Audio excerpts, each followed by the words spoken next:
जय हिंद। देखिए, आज हम लोग देखते हैं रीजनिंग के बारे में। ठीक है, रीजनिंग। तो रीजनिंग कितने प्रकार की होती है? तो ये 6 प्रकार हमने डाल रखे हैं। तो 6 प्रकार पर मत जाइएगा। रीजनिंग 6 प्रकार की नहीं होती है। रीजनिंग का कोई भी प्रकार नहीं। रीजनिंग जितने चाहे उतने प्रकार की हो जाती है। आप चाहे 2 प्रकार की, 2 प्रकार की, 6 प्रकार, 6 प्रकार। आप कहेंगे जब इतने प्रकार की रीजनिंग होती है, आपने ये कैसे डाल दिया 6 प्रकार? हमने ये आपको सिर्फ इतना पढ़ाने के लिए डालते हैं कि सांकेतिक भाषा के प्रकार, कि सांकेतिक भाषा जो हम 6 प्रकार की आपको बताएंगे, तो वो 6 प्रकार की भाषा हमने रख दी है। देखिए, रीजनिंग कितने प्रकार की होती है? रीजनिंग का कोई प्रकार नहीं। रीजनिंग हम तो आपसे बात करें उसमें भी रीजनिंग होती है। अब पता चला कहीं दंगा हो गया, ठीक है, कहीं दंगा हो गया, कहीं कुछ भी हो गया, तो वहां पर आईएएस ऑफिसर गया। आईएएस ऑफिसर गया, वहां पर 1000 लोगों की भीड़ है। आईएएस ऑफिसर अकेला। आईएएस ऑफिसर अकेला वो क्या करेगा जाकर? अब वो अपनी रीजनिंग तर्क शक्ति से लगाएगा कि इन 1000 लोगों के दंगों को कैसे रोकना है। तो वो भी एक रीजनिंग है। ठीक है, इसलिए रीजनिंग का कोई प्रकार नहीं होता है। अब देखिए, इसमें कुछ जैसे एग्जाम में आते हैं तो वो रीजनिंग तो आपको लगानी पड़ेगी। उसमें तो दंगे फसाद में बताएंगे नहीं कि 1000 दंगे तो आपको जाकर वहां पर बीच में खड़ा कर देंगे। एग्जाम में तो आपको रीजनिंग के क्वेश्चन ही करने पड़ेंगे। सबसे पहले आता है लेटर कोडिंग। ठीक है, लेटर कोडिंग। लेटर कोडिंग क्या आता है? शब्द संकेत। शब्द संकेत तो आप समझिए। लेटर कोडिंग, नंबर कोडिंग यानी अंक संकेत। अंक संकेत और लेटर कोडिंग शब्द संकेत। जैसे अल्फाबेट लिखिए, ए बी सी डी होते हैं, b c d e f g. अब इतना ही रखते हैं। अब एग्जाम में आता है कि बिग को तार्किक तार्किक भाषा में पिग कहा जाता है। तार्किक भाषा में पिग कहा जाता है। तो आप ये बताइए, कैट को क्या लिखेंगे? अब आप बताइए, बिग को उसने पिग लिख दिया, तो आप कैट को क्या लिखेंगे? अगर कैट पे अगर यहाँ पर बैट होता है, जैसे मान लीजिए बी होता है, तो हम लोग सीधे सीधे पैट लिख देते हैं। पैट लिख देते हैं क्योंकि इसमें यहाँ पे बी की जगह उन्होंने पी कर दिया था। बी की जगह पी कर दिया। अब लेकिन उन्होंने सी रखा है यहाँ पर। अब इन्होंने यहाँ पर सी रखा। बी अल्फाबेट का कौन सा अक्षर है? तो ये दूसरा अक्षर है अल्फाबेट का, और ये आता है 16वां अक्षर। पी का 16वां अंक होता है। अब कैट, कैट तीसरा है। अब बी से पी कितने? 14वां अंक है। बी से 14वां अंक कौन सा है? पी। तो यानी सी से अब 14वां अंक देख लीजिए। सी से 14वां अंक कौन सा होता है? तो क्यू। सी से 14वां अंक क्यू। तो इसे हम लोग कहते हैं क्वेट। कुछ भी हो, इसे पढ़ने का मतलब नहीं कि पढ़ने में आ रहा कि नहीं आ रहा, कुछ भी गलत, उससे कोई मतलब नहीं। रीजनिंग शक्ति में होना चाहिए क्वेट। ठीक है, अब ऐसे ही थोड़ा सा आप लोग नोट कर लीजिए। इसे अल्फाबेट हम आपको लिखे थे, अल्फाबेट के अभी कुछ क्वेश्चन करा रहे हैं इसके। आप इसको ये तो समझी गए। शब्द संकेत, शब्दों में जो संकेत करके दिखाया गया हो वो एफ जी एच, थोड़ा नीचे करके लिखते हैं, H i j k l m n o p q r s t u v डब्ल्यू एक्स वाई और जेड। एक्स वाई जेड, ठीक है। अब इसमें लिख लेते हैं हम लोग नंबर लिखना है। जैसे ये कितने पता? 1 2 3 4 5 6 7 8 9 10 11 12 13 14 15 16 17 18 19 20 21 22 23 24 25 26। ठीक है, ये 26 अल्फाबेट हो गए। अब आते हैं हम लोग इसके एक बैग में उल्टे लिखते हैं। इसमें उल्टा ही बहुत जरूरी होता है। 26 25 24 23 22 21 20 19 18 17 16, 15, 14, 13, 12, 11, 10, 9 जगह कम पड़ गई। चलो इसे ठीक कर लेते हैं सही से। 9, 9, 8, 7, 6, 5, 4। अब यहाँ पर अपना कौन कौन सा बचा था देखिएगा, W X Y Z। ठीक है, जी कौन सा आगे 4, 3, 2, 1, 3, 2, 1। अब ये आ जाएगा हमारा 24, 25 और 26।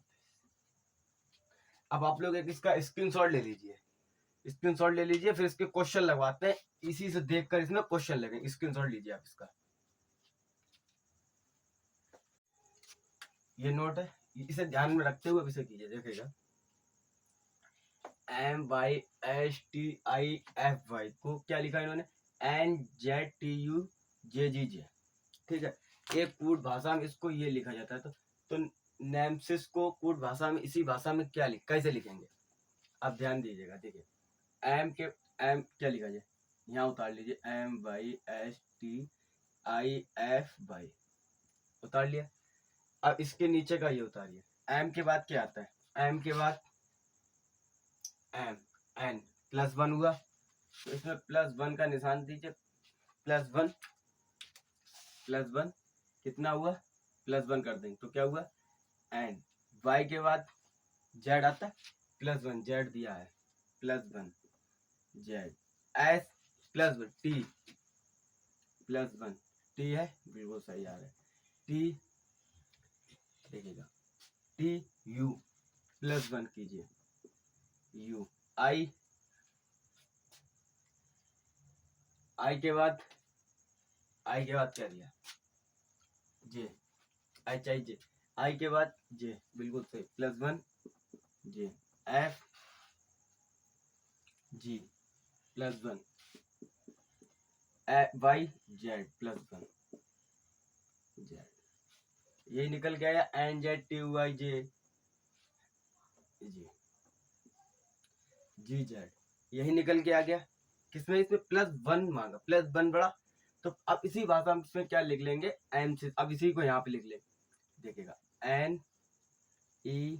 NEMESIS ऐसा ही।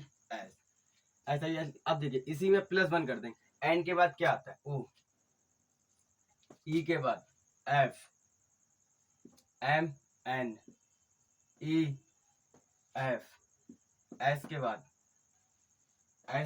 T, I के बाद J, ST। क्या आ गया जी ऑफनेट। ये से आप भूल जाइए कि ऑफनेट पढ़ने में आ रहा है कि नहीं आ रहा। इसमें किस प्रकार का कंसेप्ट लगा, तो इसमें हमारा +1 का कंसेप्ट लगा, सिर्फ +1 हुआ। आपको थोड़ा तर्क इसमें लगानी पड़ेगी, अपनी तर्क शक्ति का उपयोग करना पड़ेगा। रीजनिंग सिर्फ क्या है, रीजनिंग से आप सिर्फ प्रैक्टिस कर सकते हैं। रीजनिंग समझा कोई नहीं सकता, कि आपको रीजनिंग समझने की कोई ट्रिक नहीं होती, कोई कुछ भी नहीं होती, बस आपने उसको अपनी तर्क शक्ति पहचानने की क्षमता होनी चाहिए।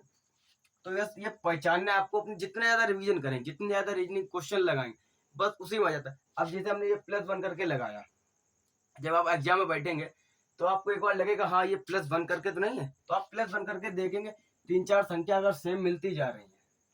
अब एम के बाद +1 किया, एन आ गया, वाई के बाद जेड किया, एस के बाद टी किया, तो +1 के बाद संख्या मिलती जा रही, तो इसका मतलब यही कंसेप्ट लगा होगा, सभी में +1 कर दिया संख्या। तो सोई वही चीज हम लोग, अब जो क्वेश्चन दिया है तार्किक शब्द में ये दिया था कि MYSTIX को ये लिखा गया, तो नेमेस इसको क्या लिखेंगे, तो +1 करके देखा, इन सभी संख्या में +1 किया तो ये आ गया।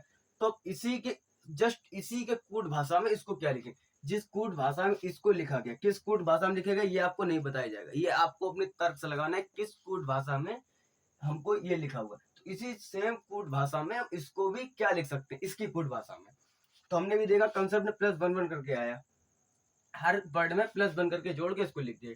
तो सेम हमने +1 वर्ड इसमें भी जोड़ दिया, सेम +1 वर्ड जोड़ दिया, तो क्या आ गया हमारा, ये लिख के आ गया, तो ये आ गया। तो इसको हम लोग अब सीधे लिख दें। एम के बाद क्या आता है NOFNF TJT। हो गया क्लियर? एक सवाल खत्म। ठीक है, अब देखिएगा, इसे नोट कर लीजिएगा। अब ये वाला सवाल क्वेश्चन देखते हैं। ठीक है, अब ये वाला क्वेश्चन देखते हैं। देखिएगा, प्रोडक्शन को क्या लिखा? प्रोडक्शन लिखा QQP। इसको इस भाषा में यहाँ पर नोट कीजिएगा। क्वेश्चन में आए एक एक संख्या, जिसे हमने प्रोडक्शन साथ में पढ़ लिया प्रोडक्शन, लेकिन हो सकता है प्रोडक्शन जगह प्रोडक्टन हो, आई ना हो। रीजनिंग में कोई इंग्लिश सही नहीं होती, कोई अंग्रेजी क्लियर नहीं होती, कोई भी मात्रा किधर भी दे दे, कोई भी अल्फाबेट कहीं दे दे, कहीं वॉवेल दे दे, कहीं पे कुछ भी दे दे, कॉन्सोनेंट दे दे, कहाँ वॉवेल दे दे, ये भी आपको नहीं पता चले। इसे एक एक अंक मिला मिला के लिखना है। प्रोडक्शन, देखिए प्रोडक्शन को क्या लिखा है? Q। प्रोडक्शन को क्या लिखा? Q P C V E U H P M T। अब देखिएगा, ये लिखा गया। अब P में अगर हम +1 करेंगे, P में +1 करेंगे, Q आ गया, ठीक है, +1 कर दिया, आ गया। अब R में +1 तो इसमें दिया ही नहीं, R में +1 करेंगे, क्या आ रहा? R में अगर +1 करेंगे तो ऐसा आ रहा। अब इसमें क्या किया गया? एक वर्ड प्लस किया गया, एक वर्ड माइनस किया गया। R से पहले Q है तो -1 Q आ गया। आप ऐसे ही इसमें आ जाते हैं, ORIENTATION।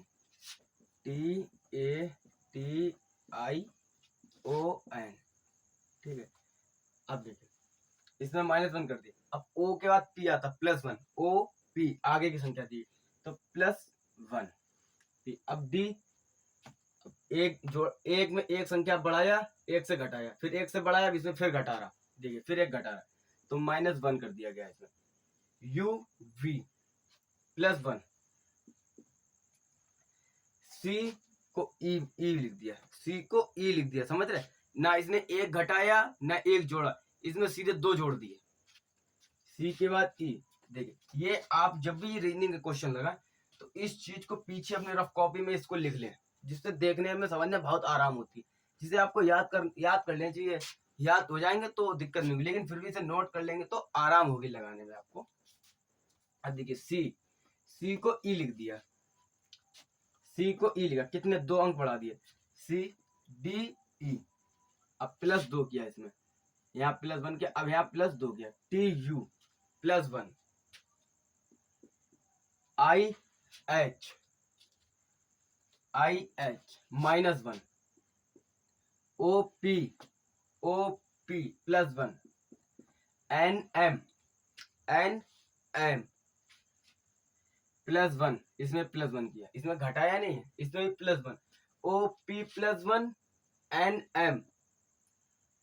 ठीक है, M N था, अब यहाँ पर माइनस हुआ था, यहाँ पे उसने घटा दिया, ST +1 किया। अब देखिएगा सेम, अब ओरिएंटेशन में क्या लिखा गया? और इसमें देखिए, ओरिएंटेशन पहली संख्या में एक अंक आगे का लिखा गया। अब O के बाद क्या आता है? P, +1 करके लिख देंगे P। अब R, इसमें क्या किया? -1 किया, पहली संख्या उसने जोड़ी, फिर आगे की एक पीछे की संख्या ली। R से पहले क्या आता है अपना? Q। अब I, तीसरी संख्या क्या? एक आगे की संख्या लिखी, तो I के बाद हमारा आता है J।